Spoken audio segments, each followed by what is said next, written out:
सीमा आणि सुमितचं लग्न साधारण 7 वर्षापूर्वी झालं होतं. सुमित मोठ्या कंपनीत मॅनेजर होता. घरात आई-वडील, एक 6 वर्षांचा मुलगा, सगळं व्यवस्थित चालत होतं.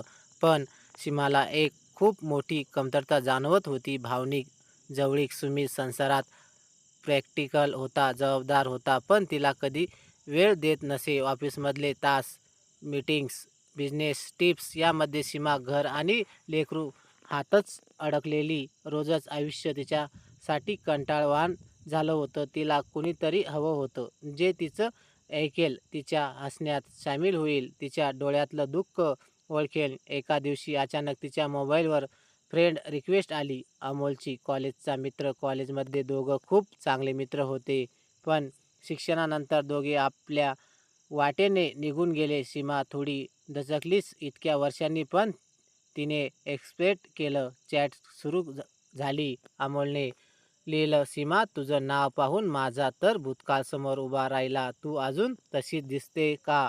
हे वाक्य वाचून सीमाच्या चेहऱ्यावर नकळत हसू आलं. कित्येक दिवसांनी कुणीतरी तिला अशा प्रत्येक कौतुक केलं होतं. त्या रात्री खूप वेळ दोघं बोलत राहिले. कॉलेजच्या आठवणी, मित्रमैत्रिणीचे किस्से, नाटकं, पिकनिक सगळं परत जिवंत झालं. त्या रात्री झोपताना सीमा स्वतःलाच विचार करत होती, हे काय चाललंय माझं? मला इतकं आनंद का वाटतंय त्याच्याशी बोलताना? दुसऱ्या दिवशी सकाळी उठल्या उठल्या सीमाने मोबाईल हातात घेतला. सवयीने ती आधी व्हॉट्सॲप उघडले. अमोलचा मेसेज तिथे चमकत होता. गुड मॉर्निंग सीमाबाई, काल खूप छान वाटलं तुझ्याशी बोलून. वाटतंय परत कॉलेजच्या दिवसात पोहोचलो आपण. सीमाच्या चेहऱ्यावर पुन्हा हसू आलं. इतक्या वर्षांनी सुमितने एकदाही तिला गुड मॉर्निंग असा मेसेज पाठवला नव्हता. तिने हळूच रिप्लाय केला, गुड मॉर्निंग अमोल. खरंच कॉल खूप आठवणी जाग्या झाल्या. त्याची चॅट सतत सुरू राहिली. सुरुवातीला दिवसातून काही मेसेज, नंतर रात्री उशिरापर्यंत कॉल्स. अमोलचं बोलणं अगदी वेगळं होतं. तो तिचं कौतुक करायचा, तिला विचारायचा, आज काय घातलंय, फोटोज पाठव ना. सीमाच्या मनातली स्त्री पुन्हा उमलत होती. एका आठवड्यातच दोघं इतके जवळ आले की सीमा स्वतःलाच विचारू लागली, मी विवाहित स्त्री आहे, हे योग्य आहे का? पण मन थांबतच नाही. शेवटी अमोलने एक दिवस विचारलं, सीमा, आपण इतकं बोलतोय, पण समोरासमोर भेटायचं नाही का? फक्त कॉफी घ्यायला? तुला जर कम्फर्टेबल वाटलं तर. सीमा थोडा वेळ गप्प बसली. मन म्हणत होतं, जाऊ नकोस, ही चूक आहे, पण हृदय म्हणत होतं, एकदाच भेटलं तर काय होतंय. शेवटी तिने होकार दिला. त्या शनिवारी दुपारी ते एका कॅफेत भेटले. अमोल तिला पाहून थबकला. सीमा, अजूनही तू तशीच दिसते. माझं मन खरंच कॉलेजमध्ये गेलं. सीमाच्या गालावर लाजरीशी लाली आली. तिला खूप दिवसांनी कुणीतरी इतकं जिव्हाळ्याने पाहिलं होतं. कॉफी प्यायच्या, गप्पा झाल्या, थोडं हसणं, खिदळणं झालं. सीमा घरी परतली, पण त्या संध्याकाळी तिचं मन सतत अमोलभोवती फिरत होतं. आता त्याच्या भेटी वाढू लागल्या. कॅफे, पार्क, शॉपिंग मॉल, सगळीकडे दोघं एकत्र दिसू लागले.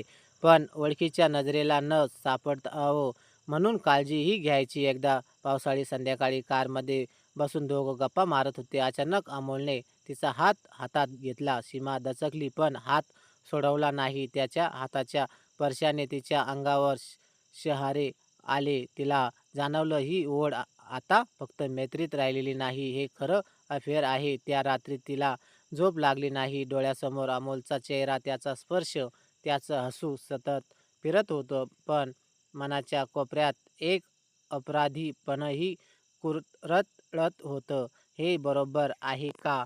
मी आई आहे, बायको आहे, तरीही त्या रात्री सीमाला झोप काही काही केल्या लागली नाही. डोळे मिटले की कारमधला क्षण आठवायचा. अमोलचा हात तिच्या हातात आणि डोळे उघडले की अमोलचा आणि नवरा डोळ्यासमोर यायचे. मी असं चुकीचं करत नाही ना? पण मग मला एवढा आनंद का वाटतंय? इतकी वर्षे माझ्या आयुष्यात उणीव होतील, आता भरून निघतंय. तिचं मन दोघं टोकावर पाठवून जात होतं. पण दुसऱ्या दिवशी सकाळी अमोलचा मेसेज आला, सीमा, कॉल. तुझा हात धरल्यावरच वाटलं मी कित्येक वर्षांनी पुन्हा पूर्ण झालो. तू माझ्यासाठी खूप खास आहे. तो मेसेज वाचून सीमा हळूच हसली.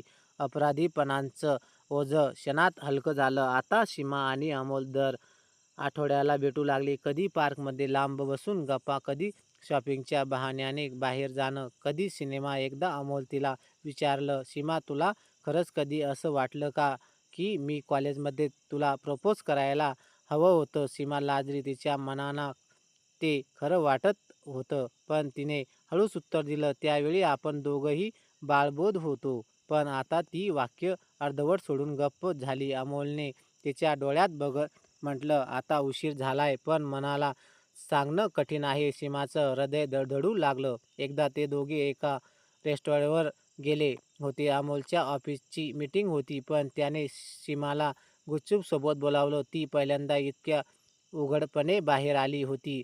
रिसॉर्टच्या गार्डनमध्ये रात्री चांदणं पसरलेलं होतं. दोघं बाकावर बसून शांत गप्पा मारत होते. अचानक अमोलने सीमाला जवळ घेतलं, खेचलं आणि हलकासा चुंबक घेतला आणि सीमा क्षणभर थिजून गेली. तिला अपराधीपणा, भीती, धडधड सगळं एकत्र जाणवलं, पण पुढच्या क्षणाला तिनेही डोळे मिटून ते स्वीकारलं. त्या चुंबकाने त्याच्या नात्याला नवी दिशा दिली. सीमाला जाणवलं, आता हे फक्त मैत्री नाही राहिलं, हे खरं अफेअर आहे. चुंबकानंतर सीमाचं आयुष्यच बदललं. घरी ती समजूतदार बायको, आई आणि सून म्हणून वागत होती, पण बाहेर ती अमोलची प्रेयसी बनत होती. दररोज रात्री सगळे झोपल्यावर ती मोबाईल हातात घेऊन अमोलशी बोलायची. त्याच्या गोड बोलण्याने तिला परत 20 वर्षांची मुलगी असल्यासारखं वाटायचं. सुमितला मात्र हे काहीच कळत नव्हतं. तो ऑफिस मीटिंग, टूर यातलं अडकलेला सीमाच्या चेहऱ्यावरचे बदल त्याला दिसलेही नाहीत. एकदा अमोल आणि सीमा शॉपिंग मॉलमध्ये भेटले होते. दोघं कपड्यांच्या सेक्शनमध्ये हसत खिदळत होते. तेवढ्यात सीमाची एक कॉलेजची मैत्रीण तिथे आली. सीमा दचकली. तिने पटकन अमोलपासून थोडं अंतर घेतलं. मैत्रीण काही संशयाने बघत होती, पण काही बोलली नाही. घरी आल्यावर सीमाचं मन खूप घाबरलं. जर कुणालाही कळलं तर माझं लग्न, संसार, मुलगा सगळं संपेल. पण रात्री अमोलने फोन केला आणि म्हणाला, घाबरू नकोस, आपल्याला कोणी वेगळ्या नजरेने बघणार नाही. तू फक्त माझ्यावर विश्वास ठेव. त्याच्या आवाजाने तिला परत धीर मिळाला. सीमाला कधी कधी अमोलसोबत भेटायला घरातून बाहेर पडण्यासाठी खोटं बोलावं लागायचं. कधी मैत्रिणीकडे चालले असं सांगायचं, कधी शॉपिंगला, कधी कधी मुलाला डॉक्टराकडे घेऊन जाते असं कारण द्यायचं. तिला आतून वाईट वाटायचं, कारण लग्नानंतर कधीही तिने नवऱ्याशी खोटं बोललं नव्हतं. पण आता अमोलच्या भेटीशिवाय तिला जाणवणं अशक्य वाटत होतं. अमोलही सीमाशी अधिक जुळून जाऊ लागला. तो म्हणायचा, सीमा, तुझ्याशिवाय माझं जगणं अपुरं आहे. तू आयुष्यभर माझ्यासोबत राहशील का? सीमा गोंधळायची. तिचं मन म्हणायचं, हे मला फक्त अमोलसोबत राहायचं आहे, पण हृदयातलं आईपणा तिला थांबायचं. माझ्या मुलाचं काय? नवऱ्याचा धक्का बसला. ती कधीच सरळ उत्तर द्यायची नाही, फक्त हसून विषय बदलायची. सीमा दिवसेंदिवस अमोलमध्ये गुंतत चालली होती. रात्री उशिरापर्यंत चॅट, दिवसातून भेटी, खोटं बोलणं, सगळ्यांचा परिणाम तिच्या मुलावर होऊ लागला. मुलगा वारंवार म्हणायचा, आई, तू आता माझ्याशी फार वेळ घालवत नाहीस. हे ऐकून सीमाचं मन कसं कसं व्हायचं. पण लगेच अमोलचा फोन आला की ती पुन्हा त्या दुनियेत हरवून जायची. एक दिवस सुमित घरी आल्यावर म्हणाला, सीमा, तू सध्या जरा बदलली आहेस. कधी फोनवर हसत राहते, कधी उशिरा मेसेज करतेस. काही आहे का? सीमा दचकली. तिने लगेच उत्तर दिलं, अगं नाही रे, कॉलेज ग्रुप पुन्हा सुरू झालाय. मित्रमैत्रिणींशी गप्पा होतास. सुमितने मान डोलावली, पण त्याच्या डोळ्यात शंकेची झाक होती. आता अमोलला सीमा पूर्णपणे हवी होती. तो म्हणाला, सीमा, मला तुझ्याशिवाय आयुष्य जगायचं नाही. मला वाटतं तू तुझ्या संसारातून बाहेर पड आणि आपण एकत्र राहूया. हे ऐकून सीमाचं मन घाबरलं. तिला अमोलवर खरं प्रेम होतं, पण संसार, मुलगा, समाज या सगळ्यांच्या बंधनांनी तिचं मन घट्ट पकडलं होतं. अमोल, मी इतकं मोठं पाऊल टाकू शकत नाही. मी तुझ्याशी भेटत राहील, पण लग्न सोडणं शक्य नाही. हे ऐकून अमोल नाराज झाला. अमोलचं नाराजीचं सावट सीमावर पडू लागलं. तो कधी मेसेजला रिप्लाय द्यायचा नाही, कधी कॉल्स कट करायचा. सीमाचं मन अस्वस्थ व्हायचं, डोळ्यातून पाणी यायचं. ती घरकाम करतानाही विचारात हरवून जायची. सुमितला तिचा हा ताण जाणवू लागला, पण त्याला काहीच समजत नव्हतं. एका संध्याकाळी अमोलने तिला थेट विचारलं, "सीमा, मला स्पष्ट सांग, तू माझ्यासोबत आहे नाही? मला अंधा तरी ठेवू नकोस. जर तू संसारातच अडकली आहेस, तर मी मागे सरतो." हे ऐकून सीमाचं हृदय जोरात धडधडला.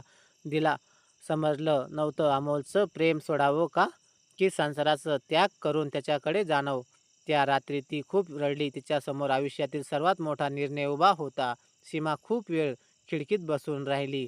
अमोलच्या डोळ्यातलं प्रेम, त्याचा आवाज, त्याचा स्पर्श, सगळं तिच्या मनाला हवंसं वाटत होतं. पण दुसरीकडे मुलांचा निरागस चेहरा, सुमितची विश्वास नजर तिला सतवायची लागली. "मी खूप मोठी चूक करत नाही ना? जर हे नातं उघड झालं तर माझं आयुष्य उद्ध्वस्त होईल." तरीही अमोलपासून दूर राहण्याची कल्पनाच असह्य होती. पुढच्या दिवशी अमोलने भेटीत ठामपणे सांगितलं, "सीमा, मला अंधा तरी नको ठेवू. तू मला हवी आहे पूर्णपणे, नाहीतर मी दूर जाईन."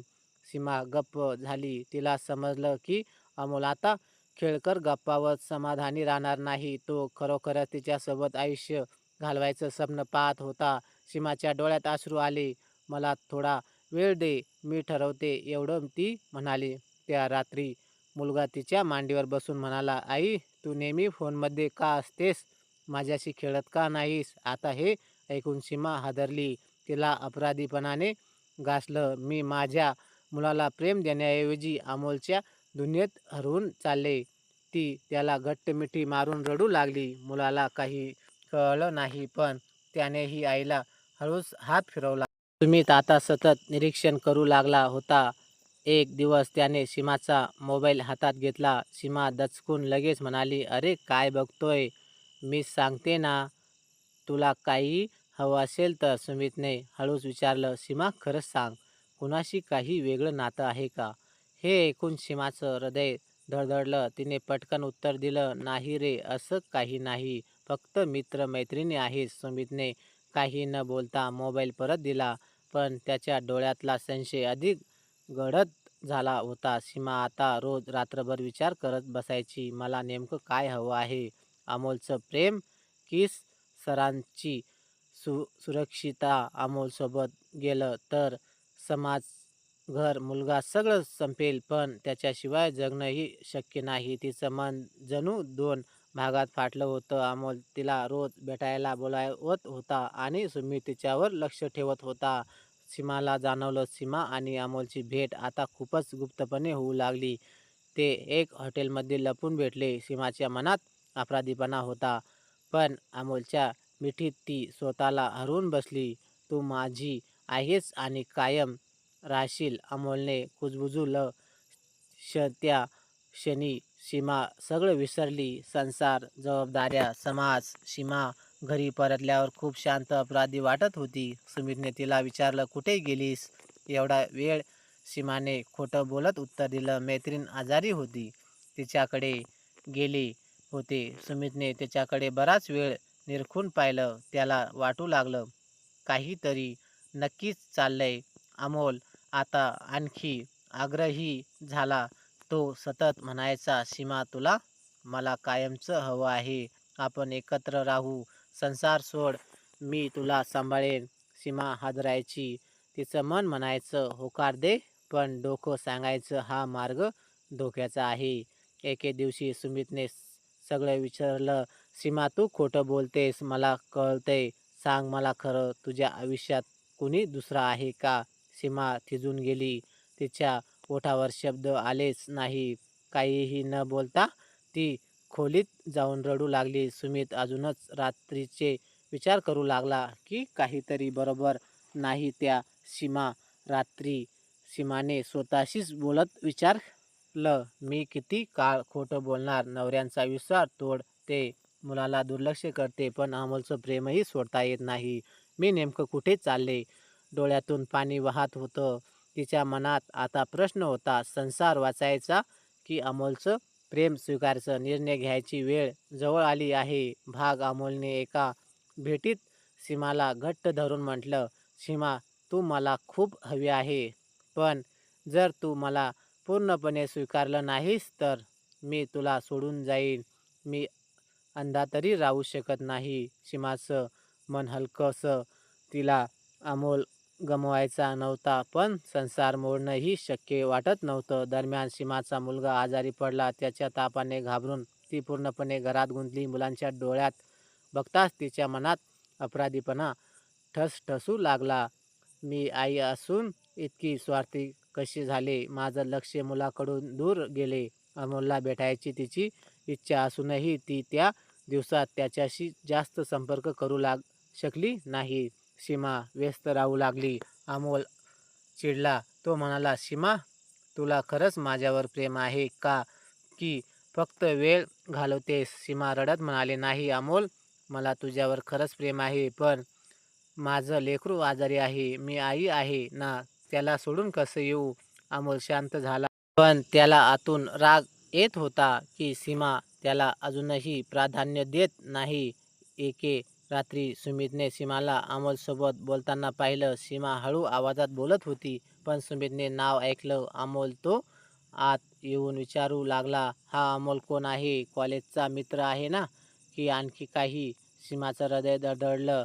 तिने लगेच फोन कट केला आणि म्हणाली, फक्त मित्र आहे एवढंच. पण सुमितच्या चेहऱ्यावर स्पष्ट दिसत होतं, तो तिच्यावर आता विश्वास ठेवत नाही. सीमा आता दोन टोकावर उभी राहिली होती. एका बाजूला अमोलचं प्रचंड प्रेम आणि ओढ, आणि दुसऱ्या बाजूला तिचा संसार, मुलगा आणि समाज. तिला जाणवलं, आता वेळ आली आहे निर्णय घेण्याची, नाहीतर मी दोन्हीकडे गमावीन. सीमा अमोलला भेटायला आली. तिच्या डोळ्यात अश्रू होते, चेहरा गंभीर. अमोलने विचारलं, काय झालं सीमा, एवढं शांत का आहेस? सीमाने खोल विश्वास घेतला आणि म्हणाली, अमोल, मी आज निर्णय घ्यायला आले आहे. अमोल तिच्याकडे टक लावून पाहत राहिला. अमोलने तिचा हात धरत सांगितलं, सीमा, मी तुला खूप प्रेम करतो. माझं सगळं आयुष्य तुझ्यासोबत घालवायचं आहे. आपण दोघं दूर कुठेतरी जाऊन नव्याने सुरुवात करू. मला तुझ्याशिवाय जगवायचं नाही. त्याच्या डोळ्यातलं वेडसर ओढ दिसत होती. सीमाच्या मनाला क्षणभर वाटलं, हो, सगळं सोडून अमोलसोबत जावं, पण लगेच तिला तिच्या मुलाचा चेहरा आठवला. तिचा निरागस हसरा चेहरा, त्याची गरज. आई, तू नेहमी माझ्यासोबत राहा. सीमाच्या डोळ्यात पाणी आलं. ती हळू आवाजात म्हणाली, अमोल, मी आई आहे. माझ्या मुलाचं आयुष्य उद्ध्वस्त करून मी सुखी राहू शकत नाही. मी तुझ्यावर प्रेम करते, पण तुझ्यासोबत जाणं मला शक्य नाही. हे ऐकून अमोल हादरला. तो रागाने म्हणाला, सीमा, तू माझा विश्वासघात करते आहेस. इतके दिवस माझं प्रेम घेतलंस आणि आता संसाराच्या नावाखाली मला सोडते आहेस. मी हे कधीच विसरणार नाही. सीमाने अश्रू वाहू लागले. तिने अमोलला समजवण्याचा प्रयत्न केला, पण तो संतापाने निघून गेला. सीमा तिथेच बाकावर बसून रडत राहिली. तिला जाणवलं, मी दोघांपैकी कुणालाच पूर्ण मिळू शकले नाही. अमोलचं प्रेम हरवलं आणि माझा संसार अजूनही संशयात आहे. ती घरी परतली, मुलाला मिठी मारली आणि मनाशी ठरवलं, आता मला माझा संसार वाचवायचा आहे. मुलांच्या भविष्यासाठी, नवऱ्यांच्या विश्वासासाठी मी माझं भूतकाळ मागे टाकून. पण तिच्या हृदयात मात्र अमोलच्या आठवणी कायमच्या कोरल्या गेल्या. रात्री तिने मनाशी ठरवलं. तर मैत्रिणींनो आणि मित्रांनो, तुम्हाला कथा कशी वाटली कमेंट बॉक्समध्ये नक्की कळवा. आणि व्हिडिओ आवडला असेल तर व्हिडिओला लाईक आणि शेअर करा. आणि अशाच नवनवीन कथा दररोज न चुकता ऐकण्याकरिता आमच्या चॅनलला सबस्क्राईब नक्कीच करा. धन्यवाद.